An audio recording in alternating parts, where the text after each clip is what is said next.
Bismillah ar-Rahman ar-Rahim. Alhamdulillah Rabbil Alameen. Wa sallallahu ala Muhammad wa alihi at-Tahirin. Dear brothers and sisters, Salamun alaykum wa rahmatullahi wa barakatuh. We've discussed two pillars of isti'adah. The third pillar is that through which, or by means of which, through the aid of which you are seeking refuge, and that is Allah subhanahu wa ta'ala. That's Tawheed. Seeking refuge can only be done through Tawheed, through Allah, not other than Allah. And if we are true to ourselves, even in relation to this pillar, we are failing. When you go to the doctor, are you really seeing the doctor as the cause to your being cured, or do you see Allah? Or do you just go to the doctor and forget Allah totally and are drowned in the doctor? Here, seeking refuge is something which may, on paper, it may look easy, but in reality, since it's a real state of the soul, we haven't incorporated it yet. Or when you get a loan, for example, from the bank, and they say no, and you become disappointed, it means you're seeking refuge in other than Allah. And we'll speak more about that also. But the fourth pillar is the objective in seeking refuge, and that is perfection and attaining to proximity. Okay, so these are the four pillars that one has to bear in mind with every seeking refuge, with every isti'adah. These have to come to mind. Imam Khomeini rahmatullah alayh, in his Adab al-Namaz, in his book The Etiquettes of Prayer, has said that isti'adah is not realized or actualized through the shifting or rolling of one's tongue,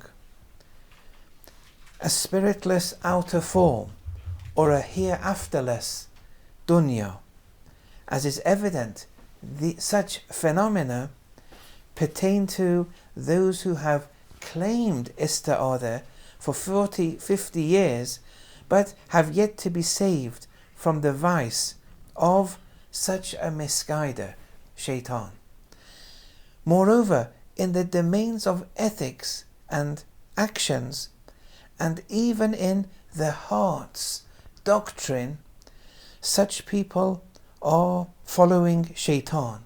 They are doing taqleed of shaitan in their actions. Here, when they speak of actions, ethics and doctrine of the heart, actions are actions of the Sharia. Ethics are the ethical virtues, or the spirit of actions. And doctrine, that which is meant, is referred to, is Tawheed. So even in addition to the fact that it's a mere rolling of the tongue, and that's why they're not true seekers of refuge in Allah, but in reality, after all these years, they are doing taqleed in action, in their ethics, and in their aqaid. In reality, they're doing taqleed of shaitan. On paper, they're doing taqleed of a religious authority, for example. But in reality, it's a taqleed, a following of the shaitan. All this will become evident what is meant here. However much we have fallen behind vis-a-vis executing true isti'adah, it's because of becoming subjected under the sovereignty of the shaitan and his misguidance.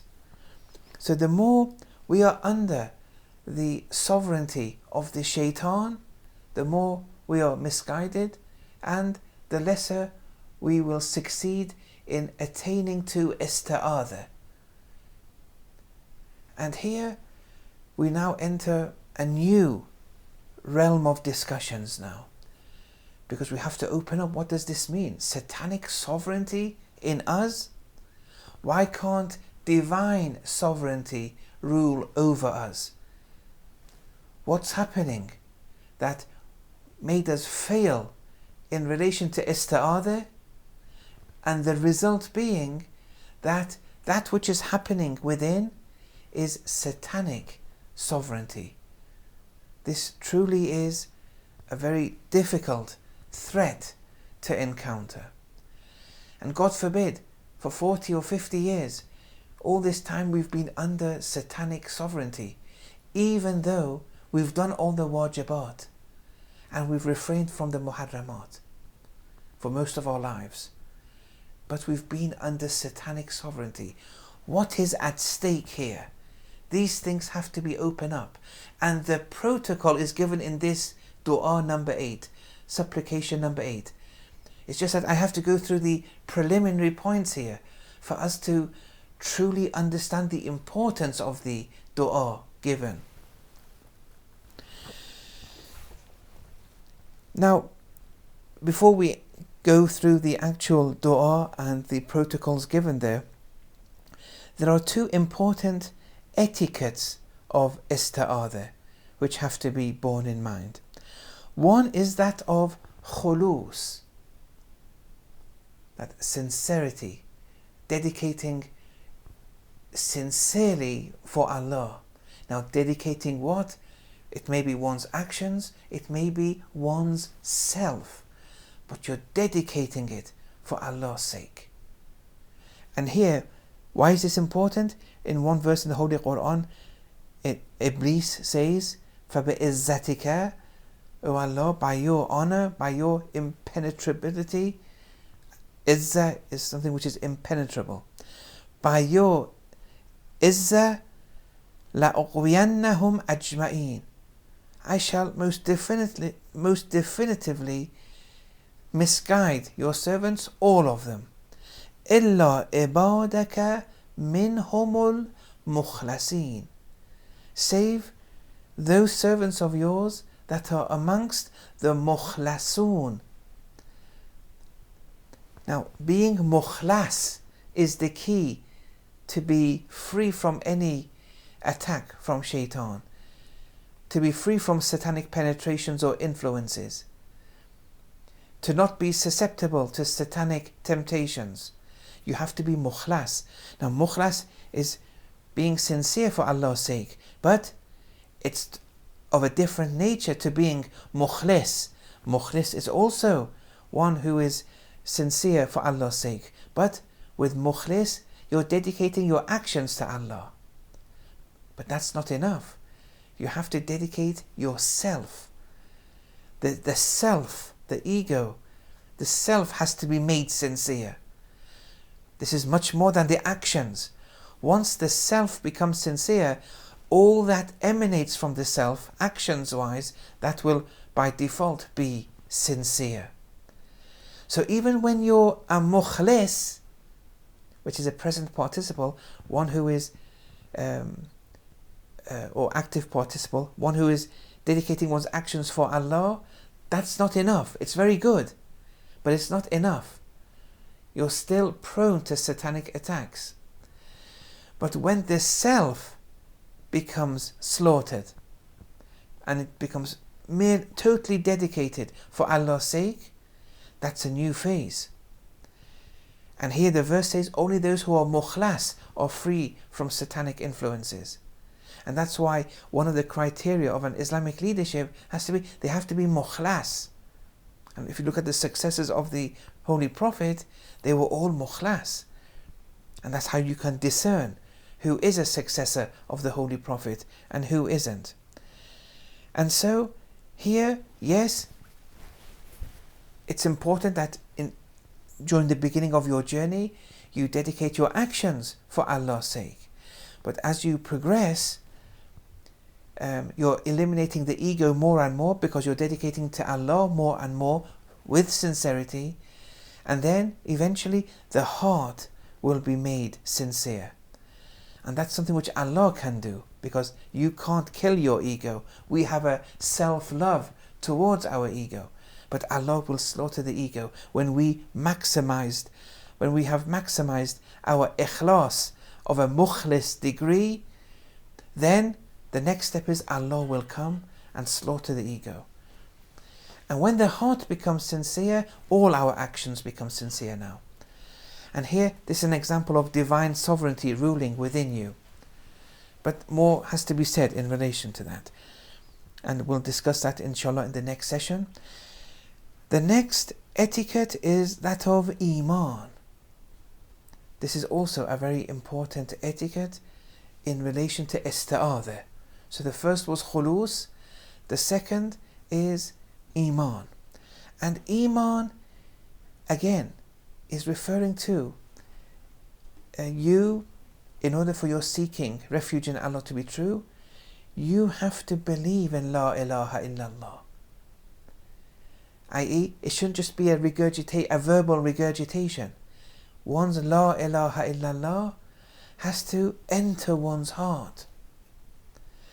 And the way it enters one's heart is either through invocations in solitude, repeatedly, and in burdens. You can prove your La ilaha illallah or evaluate your La ilaha illallah, although that's a different theme altogether.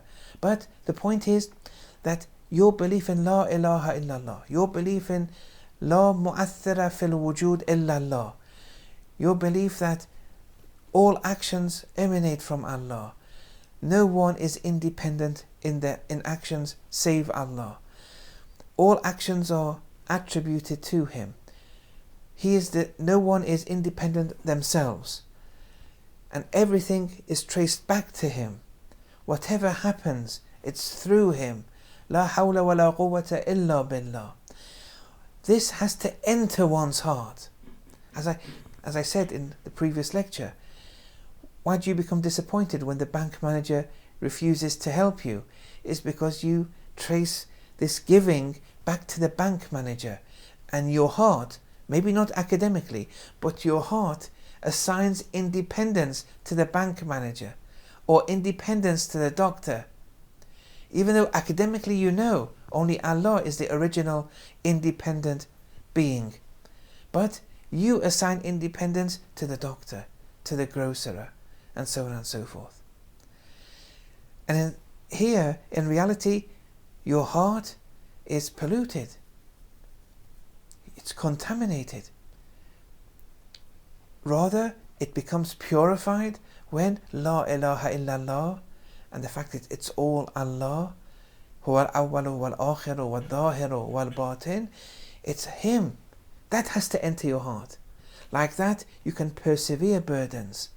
You can fight against depression. But if that hasn't entered your heart, there is no Iman. And Iman is a crucial element to a true isti'aذah, a true seeking refuge.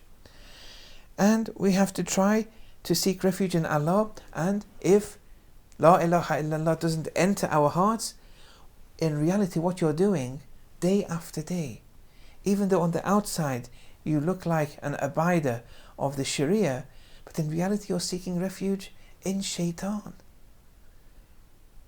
In all your daily activities, if you're just true to yourself, you will realize that. So you can see that when next time you become disappointed, ask yourself, why am I disappointed? And if you truly scrutinize yourself, the reason for that disappointment lies in the lack and absence of La ilaha illallah in your heart. Wa sallallahu ala Muhammad wa alihi at-tahirin.